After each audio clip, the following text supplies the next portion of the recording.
Hello everyone, स्वागत है आप सभी का हमारे यूट्यूब चैनल डिजी ज्ञान क्लासेस पे। तो ये हमारी सीरीज चल रही है रिसेंट जीके की, जिसमें 5 मिनट में सारे 25 क्वेश्चन हम लोग करने वाले हैं। तो आज का हमारा पहला क्वेश्चन है, Kalibangan was discovered by. Kalibangan किसके द्वारा खोजा गया था?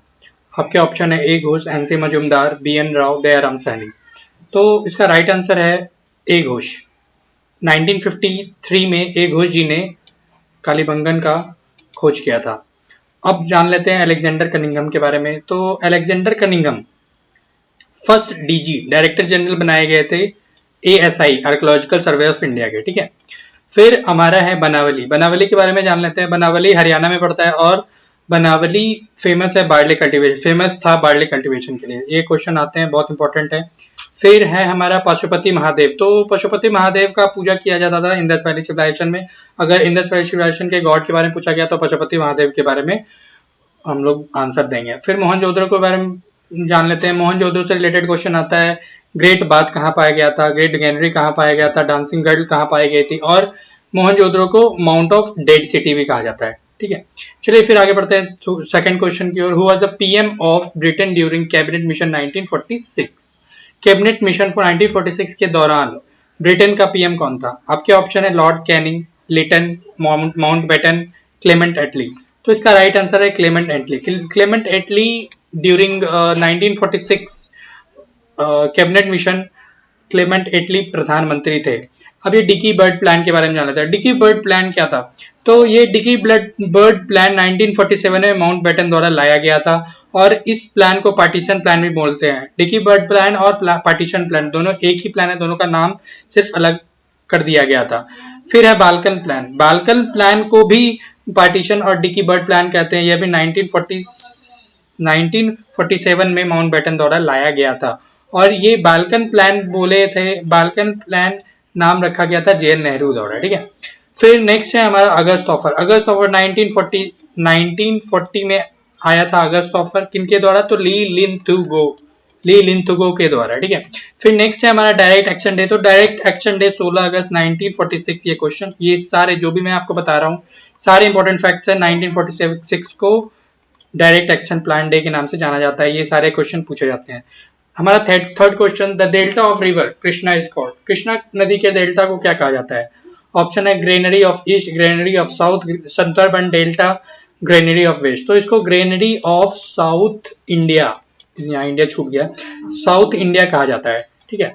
और मैं आपको ईस्टर्न कोस्टल प्लेन के बारे में बता देना चाहता हूँ। ईस्टर्न कोस्टल प्लेन की शुरुआत सुंदरबन से होती है, S2 कन्याकुमारी में जाकर ये ईस्टर्न कोस्टल प्लेन खत्म होता है। फिर 10 degree channel. 10 degree channel Andaman Nicobar, ये अंडमान निकोबार को के बीच का ये चैनल है। अंडमान और निकोबार के बीच ये 10 डिग्री चैनल पाया जाता है। Duncan passage, Duncan passage south और लिटिल अंडमान के बीच है, S and L के बीच डंकन पैसेज है। ग्रैंड चैनल, ग्रैंड चैनल के बारे में जान लेते हैं। ये ग्रेट निकोबार और सुमत्रा आइलैंड के बीच है, GN और सुमत्रा के बीच ये ग्रैंड चैनल है। साउथ अंडमान तो पोर्ट ब्लेयर साउथ अंडमान में है। तो ये सारे इंपॉर्टेंट फैक्ट मैंने आपको एक क्वेश्चन से बताए। चलिए बढ़ते हैं हमारे नेक्स्ट क्वेश्चन की ओर। Which article is related with national emergency? राष्ट्रीय आपातकाल का संबंध किस अनुच्छेद से है? Article 324, article 110, article 61, article 352। तो इसका राइट आंसर है आर्टिकल 352। 352 के तहत राष्ट्रीय आपातकाल का संबंध है। जर्मनी, ये हम लोग जो आपातकाल का ये लिए थे, नेशनल इमरजेंसी जर्मनी से लिया गया था। फिर आर्टिकल 356 के बारे में जान लेते हैं। Article 356 constitutional emergency of states है, ये स्टेट्स की इमरजेंसी है, ठीक है। और 360 के बारे में बताना चाहिए, फाइनेंशियल इमरजेंसी है। ये अभी तक हमारे देश में लगा नहीं है और भगवान न करे ऐसा कुछ नौबत आए। तो ये फाइनेंशियल इमरजेंसी का आर्टिकल 360, 356 स्टेट में अगर कोई भी इमरजेंसी लगाने का है। और आर्टिकल 90 फंडामेंटल राइट्स है, ठीक है। और आर्टिकल 110 मनी बिल और आर्टिकल 324 इलेक्शन।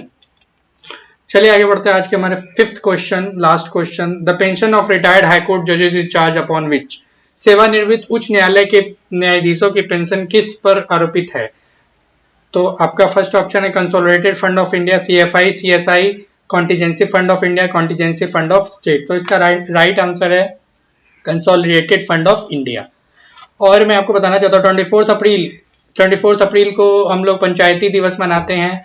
और अगर किसी को हाई कोर्ट का जज बनना होता है तो उनको किसी भी हाई कोर्ट में 10 साल का एज एन एडवोकेट का प्रैक्टिस होने का बहुत जरूरत है। ये क्वेश्चन बहुत बार पूछ लिया जाता है, ठीक है, 10 साल का age a advocate practice. Schedule 12 में आप लोगों को पता होना चाहिए, शेड्यूल 12 म्यूनिसिपैलिटीज का है, ठीक है।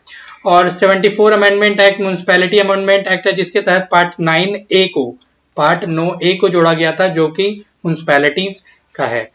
तो दोस्तों हमारी आरआरबी, एनटीपीसी और ग्रुप डी का भी प्रीवियस सेशन चल रहा है हमारे डिजी ज्ञान क्लासेस चैनल पे।